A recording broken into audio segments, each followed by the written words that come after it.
Fans, before we get to today's episode with AZ Compass Prep's own Peter Kaffey, we want to make you aware that at time of this episode's release, Max Preps has AZ Compass Prep ranked number 2 in the country.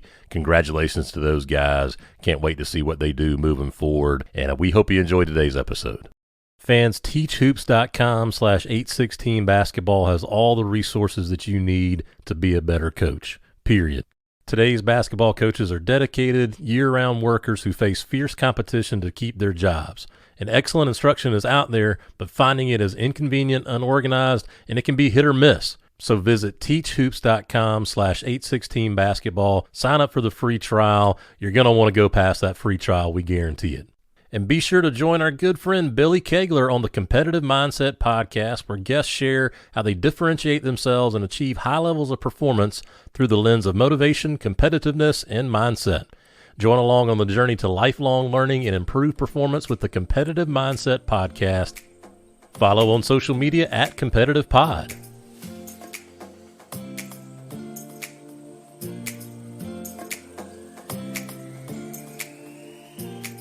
Hello and welcome to the Greatest Games podcast, brought to you by 816 Basketball. I'm one of your hosts, Brian Rosefield, and I'm joined by my co-host, Kris de Blasio.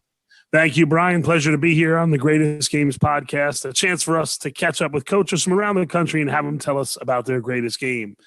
As always, it can be their time as a high school coach, a college coach, a JV coach, or a coach of one of the most successful prep schools in the country. Just whatever game they consider to be their greatest. That is right, Kris de Blasio. And I tell you what, I do believe this is episode 96 of the Greatest Games podcast. Again, congratulations, Kris de Blasio. Just hats off to you for 96 episodes. But this is the first time we're going to the beautiful state of Arizona. He is the program director and a coach for AZ Compass Prep. Peter Kaffey, welcome to the Greatest Games podcast. Appreciate you guys, Brian. Thanks for having me, Kris. It's a pleasure. Looking forward to speaking with you guys. All right, Coach, let's jump right into it.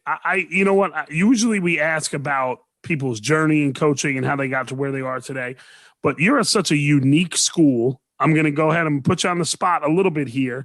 The mission statement for AZ Compass School is a unique concept school focused on academics, arts, and athletics, designed to provide excellence and responsive education services to at-risk students and families who are seeking successful pre-professional career preparation experience without sacrificing post-secondary education opportunities. Talk about the uniqueness of this school and what you guys are trying to accomplish with that mission statement. Well, the mission here is no kids get left behind, and we have a tremendous staff. I've been here going on my 5th year. When I first got here, the school's been here for 10 years. So I came with the basketball idea, but, the people that run the school, they're heavily big on academics. So, we wanted to kind of bridge the gap with academics and athletics. And I think over the past 4 years, we've been able to do that. But the mission here is to get every kid that's eligible to graduate high school and get a college education. That's our goal, to do whatever it takes to get them on that path, to, get them to a Division I school or whatever the school of their choice. So we've been really, really successful at doing that. The past 3 seasons, our team GPA has been well over 3.4. And that's just a credit to our amazing, educators we have. When our kids, since we travel a lot, when we're on the road, doing our study halls, some of our teachers are always online helping us, making sure the kids are doing their ingenuity, doing their work. So like I said, the mission here is education first. It's non-negotiable.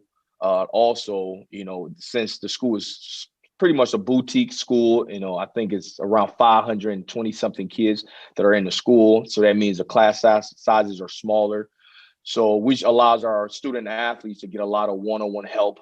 And that's a good thing, especially when you have this type of schedule that we're playing every year. But it's just been a blessing being at AZ Compass Prep. Kris bringing the heat right out the gate. Hey, he's right. We're just kind of bantering a little bit, but he went right at it. So he's just coming. I like that, Kris. I like it too. I'm going to follow it up with a little bit of, I guess, a question about how you coach your guys, how Coach Gibson coaches the guys, even down from Zive in the administration. And full disclosure, as our listeners may or may not know, that AZ Compass Prep was gracious enough to come to the Bash this year, and would just absolutely love having you guys, watching you guys your kids play their tails off. And I remember you and I talked months before, and you said, Brian, we coach our guys hard. I'm thinking, okay, yeah, I'm sure you do, but Coach, you coach your guys hard. And so I'd love to hear more about the philosophy with basketball, what y'all are really trying to do with your kids, and really talk more about coaching those guys that hard. Well, it's a culture thing. Our head coach, Ed Gibson, man, he's just a tremendous guy to work with. He's a tough-nosed coach, and he actually cares about these kids. Most of the time when you're in this business, you're looking at who's really good, who can I just, ride their coattails and to college and try to get the next job. Our head coach is not about that. He's always going to shoot you straight. And the kids love that. These kids are willing to run through a wall for our coach. And that's just the culture he has built here at AZ Compass, and we follow suit. In our other system, we follow suit. And the first thing is, when our kids get to campus, we literally tell them, this is bigger than you. This is bigger than you. And not everybody is for us in terms of basketball players. We go after a certain individual, and we pride ourselves on character. One thing that our head coach do before practice or before a game, we have these little life lessons. And I think it's very important when you're dealing with young men to just talk about life. Not everybody's going to have the opportunity to bounce this ball at the highest level. So we talk about how to use this as a tool to get a free education, college, and then hopefully put yourself in a position to provide for your family. So I think he does a really, really good job, every day being consistent with the message. And then for us, man, every practice is like a war. I feel like our practices are like better than the games because you get better at our practice. He demands nothing but perfection. And like I said, our kids that we go after, you got to be coachable. You got to have a purpose. You got to be a good student first. And if you don't have those qualities, it's hard for us to really, really, pretty much give you what you are coming to prep school for. And I like I said, it's a culture thing. We do a really good job just breaking guys down from the start, getting into our weight program, or whatever it's, our preseason workouts, or, waking up early in the morning, running the hills, whatever that may be, things that's going to build, the character in these kids. And that's why you see us, throughout the year, we've been very, very successful winning games. And they didn't start during the season, started when we were recruiting guys, going after the right guys, and getting these guys in here, programming these guys how to play together. It's one thing when you get all these top players, right? But you can get all the top players, but when you're not winning games, none of that matters. But, I credit, my hats off to Coach Gibson, getting talent and being able to get the best out of talent. And like I said, we practice, each and every day. At least our practices are normally 2 hours, and it's just like kids are just beating each other up, and we love it. And that's why when we step on the court, we feel like we can beat anybody because, we already been through it doing practice. So that's the culture Gibson has built, and that's the culture we're building here at AZ Compass. I love hearing that, Coach. I've heard multiple people say this, but I remember one time Coach saying that the game is the fun part. Like, the game should be easy. If you practice hard, then the game, that's fun. Go out and do that because you practiced your butt off for it. Yeah. You obviously have a lot of highly recruitable athletes that you guys coach. How do you guys counsel them during the recruiting process and kind of weed through some of the BS that comes with that? Like I said, Kris, not everybody is for us, and we know that. We've been approached by multiple, you can call it, guys that are helping these kids out, and, other people got their demands and this and that, and we don't engage in stuff like that. You got to go after the right guys. You got to be able to recruit families, right? You want to make sure dad, mom, everybody's on the same page, because at the end of the day, this is all about the kid getting the best experience. So I think that's the first step to getting a good player. And obviously, at our level, you got to be able to, shoot the ball, dribble the ball, and be able to dunk the ball. But, I think the one thing that we don't compromise is the integrity of who we stand for. But I think now when you built a good program like we have built, I think parents and other people start taking notice, and everybody want to be around success. And I feel like we've been doing a really, really good job. The first year that we really started getting high level players, I want to say a couple of years ago when I went down to Vegas and got the kid Frankie Collins. And you and I know, Brian, when you start getting some of these kids that are top ranked, they want to have their friends come with them. So Frankie was able to get 2 or 3 of his friends from Vegas. They came along, and that's how this thing really, really got rolling, So now for us I think it's kind of easy getting the players that we want because we have a good brand and we stand for something, and kids know when they come here, you're going to get, 24-hour access to 3 of our facilities. You're going to get fed 3 times a day. You're going to get, trainers that are like at, a point guard position trainers at each position. So we got everything here for a student athlete to be successful. A lot of these prep schools don't offer a brick and mortar school. We do. Kids get the chance to interact with other students that are just going to school just to get a good education. So I just feel like when you start checking all the boxes, from an education standpoint, we check those boxes from, getting better skill development and all that other stuff. We check those boxes, weight room, we check that box. I just feel like it's just so easy now to get on the phone with a mom or dad and let them know, hey, man, you take a chance on us. This is what's going to happen. So. Well, you've got tons of kids that are taking chances on you guys, and Kris, I'll tell you the story, and Peter knows it, and he'll know it better than I will. I believe it was the last game of the Bash this year. AZ Compass Prep beat my Ridgeview guys, and our committee picked a player of the game, which we always pick a player of the game. And in this case, we picked Ty Washington, who is a fantastic guard that AZ Compass has. And he had 14 points, 6 rebounds. You're looking at stat line. He's a great leader, great kid. And we called his name out to be the player of the game. And he just kind of did one of these just hand wave things like, no, I don't want it. I don't want it. Give it to my teammate. I think it mighthave been he gave it to Glenn, if I remember right. Yeah. Yep. He gave it to Glenn. And that's what I'm saying, Brian. It's like, those type of kids, you got a kid, they got a future to play at the next level. It's not about him. It's never been about an individual at our program. And that's why I feel like, God's been able to bless us. Tata could have went up there and took the picture and received another MVP award, but he knew that we would have never won that game without Glenn's contribution. So, and he felt like, hey, I already got it yesterday. Let my brother eat, and that's the motto that we have here. You know what I'm saying? We all want to be successful. So, these kids are like team first, me second. So, and that's kind of hard in this day and age because you're in an era of a millennial where these kids is all about me. You can lose a ball game as long as if I get my number, I'm good. But that's not the culture over here. It's winning first, team first, and everything else second. And that's how we roll, man. That's how we roll. And we've been able to, win in both departments. We've been able to win as a team, and we've been able to get these kids individually where they want to be. Tata came to us. He was ranked. When he first came to us, he was ranked 134 nationally. To start off the year this year, he was ranked 80-something, and now he's top 30 on every recruiting service. So, we get the best out of our kids because we have professionals that are invested in these kids from, their physical trainer to their skills trainer to the educators to our coaches.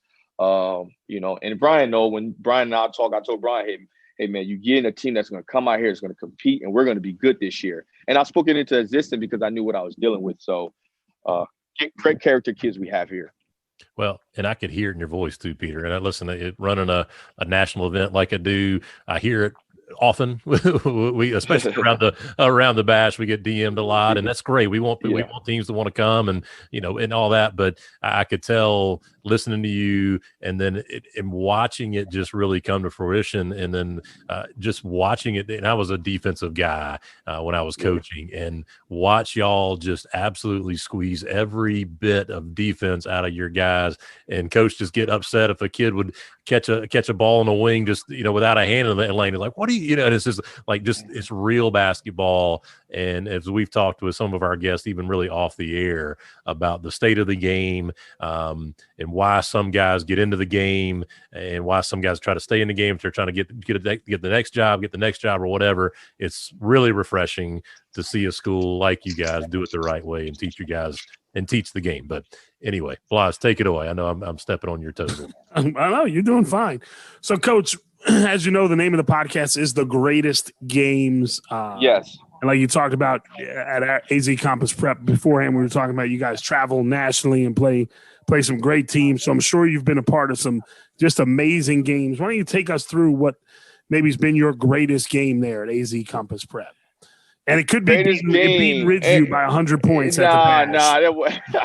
I think Ridgeview, we were kind of scared, though, be honest with you, when we played Ridgeview. And, defensively, we had it pat down. We knew what they were on offensively, and so our defense kind of won that game for us. But the greatest game, I would say it was it might be greatest games, but it was against the same school. So Dream City is like our arch rivalry over here in Arizona, and they got a really good team, and Coach Kyle Weaver does a really tremendous job with those guys, and they're having a really, really good season this year. So the state of Arizona and everybody, they usually come out for this game, and we played them the first time and in this Boulder League deal, and the same scenario.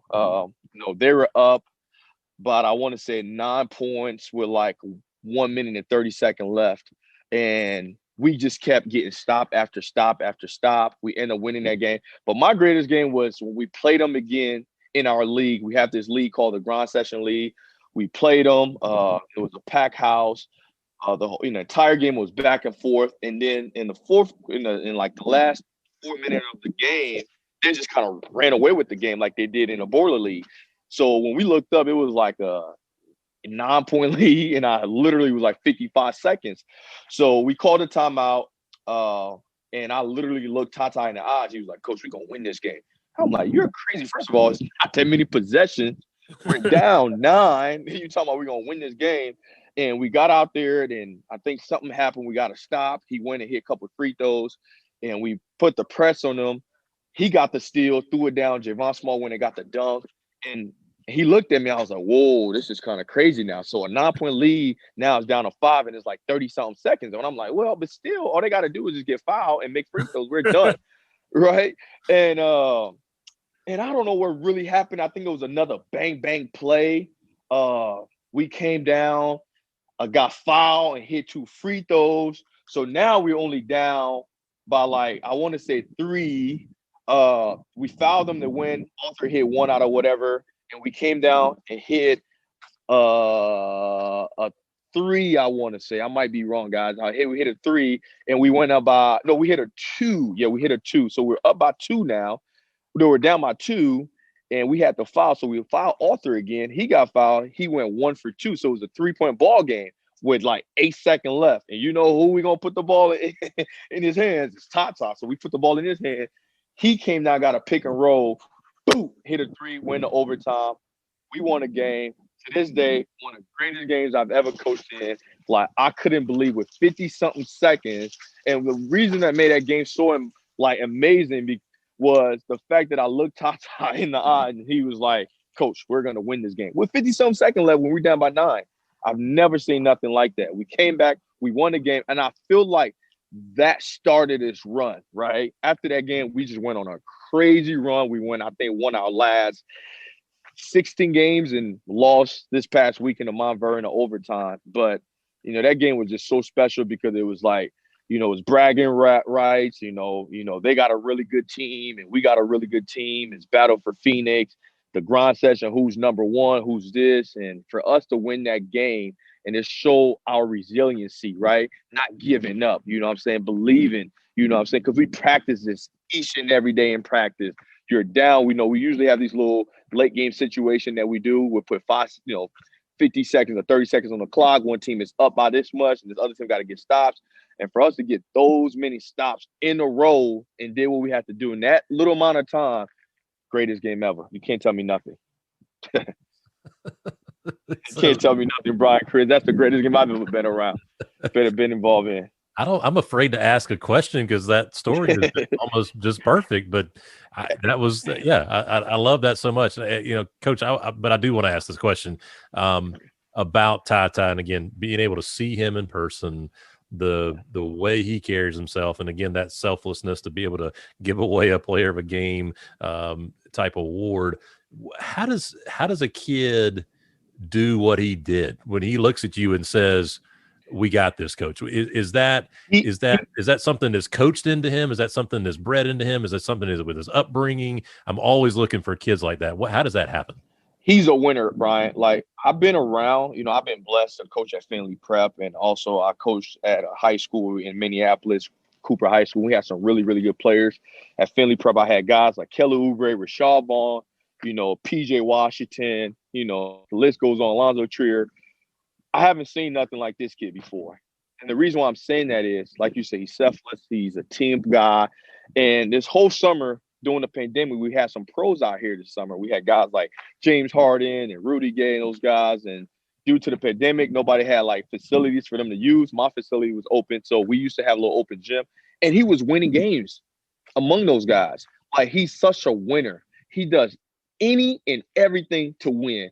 And that's the reason why. And sometimes when it comes to winning, people always think it happens on the court, but it happens when people are not paying attention. And like the stuff that he did for Glenn, those little things, empowering your teammates and letting them know, hey, man, I really appreciate you doing what you did. You're the reason why we won. I may have the name because who I am, but you know what I'm saying? He does that. He uplifts everybody. And he's such a good kid. He's a winner, man. He's a true definition of a winner. Even in practice, I'm telling you, this kid is so competitive. Some of our practices, Brian, Kris, I'm telling you, if you watch, you'll be like, wow. Like, and we got really good players.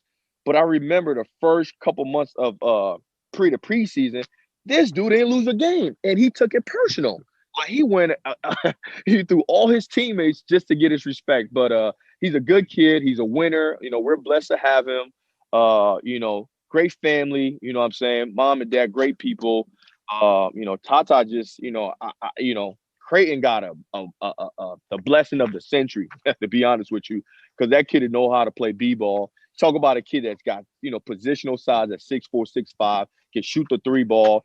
He's a playmaker. Defensively, he's locked in. You know what I'm saying? So we're blessed, man. Like, this season, like, we're blessed to have him. We're blessed to have all the other kids we have. But Tata is a really, really special soul, and it just doesn't start on the court. It's the little thing that he does that make me like, yo, he's something different. Well, and that's why he just keep going up.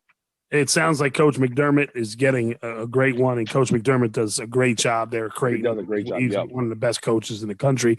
But we've had this situation before, Brian. I know we've talked about it. When a player looks at you and says that, and that feeling as a coach that the kids, and not just Ty, but who was the coach, Brian? Was the guy I was the guy from Passaic High School who was talking about his game against Clifton. I can't remember the coach's name. Pamacala. And he was saying that when the kids took over, he felt like his kids finally got it. Like, he didn't have to coach. So when Ty said that to you, did you guys just look and be like, all right, well, you guys got it, like, let me get out of the way as the coach? Like, what's that feeling like when you realize the kids have it and you're like, hey, I just got to sit here and not screw it up? Yeah. Oh, man. I mean, right there, when, like I said, when we connect eyes, I just felt like, the only thing now that we needed was to just get them on the court, make sure we have a timeout or two left, get out the way, so don't try to do anything crazy and let the kids play. The only thing we were big on was, like, everybody has to just get locked in. We knew if we would have got stops, that was it. But yeah, offensively, I told Coach, I was like, we ain't drawing up nothing. Give the ball to Tata and just get out the way. Get the ball to Tata and just get out the way. But like I said, these kids are so connected together, right? Like, if you watch some of our games, there'd be games where Tata only scored like 14 points. Then you have Javon Small with 20 points, Glenn Taylor with this, Alden Applewhite.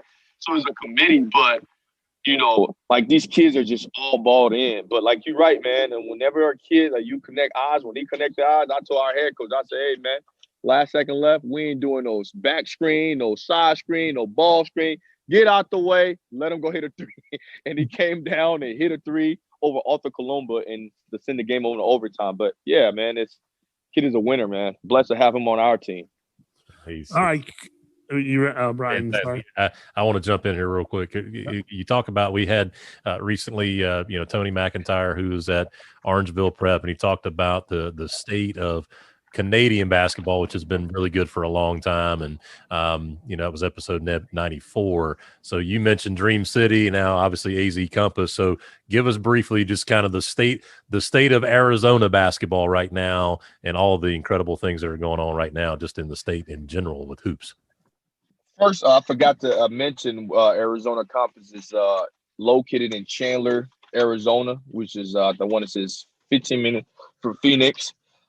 So we've been here over 10 years now. The school has been here over 10 years. But before we came here, it's always been Hillcrest was the name, was the household name. And they're still doing a really, really good job. I think they just got a big win over Seattle Rotary. So you got us, Dream City, Hillcrest, Phoenix Prep. Phoenix Prep is another really good team. My buddy out there, John Ortega, he does a really good job. So we got those guys, but the basketball is so good now, just from a competitive standpoint. Like every team here is really good. Hillcrest got the kid Michael Foster. Dream City got multiple 5-stars in Arthur Coloma and the kid Sharp. And you got us too, and even Phoenix Prep got their, fair share of Division I players. But this is a basketball state, and everybody, the parents, the coaches are all invested. So we don't have to go too far to play a lot of games, because you can get a lot of games here. But it's a great state, and it's a great time to be a coach in the state of Arizona. Like I say, every team here is like super competitive, and we all get after it. It sounds like it's a grind, but a fun grind, coaching against all those schools. Coach, we've talked so much about your school here today. When I'm going to end this with a little different question.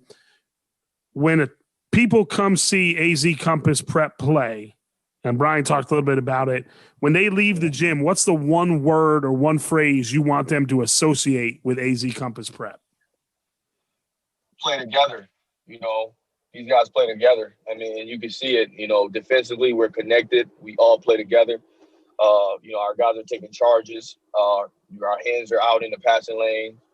Offensively, I don't know, you watched the game against Sunrise Christian, but we had over 25 assists, just moving the ball. We believe in the next man, the next pass, turn out a good shot for a great shot. So together is my word. Everything we do is together. When you watch it, that's the first thing people would say, wow, you guys do play the game the right way. And, we don't take this thing for granted. We appreciate every blessing that we have been given. So our kids understand the magnitude of playing together and the magnitude of doing everything together. And that's one thing, man, when you watch this play, you're going to be like, those guys are connected. They are together. And that's what we've been preaching, before the season started, and it's showing now. Well, I could be a walk-in billboard for AZ Compass, because everything you're saying, I've been able to experience, and the world is going to see more of AZ Compass, and we can't thank you enough for coming to the bash, and then we can't thank you enough for coming on the show, Peter. This has been really great. Really appreciate you doing this with us. Man, it's been fun, man. Y'all gotta have me back again, Kris and Brian, man. Like listen, y'all got me real hyped when I was talking about that greatest game, man. Like, wow. I had a lot to say too, but no, man, this has been fun. Appreciate you guys having me. Brian, let's try to get it done so we can be back in South Carolina for the bash. I got some under my sleeve. Trust me, I got some stuff up my sleeve in terms of players. So the bash is gonna be happy to have us there next year. And just appreciate you guys having me on this show.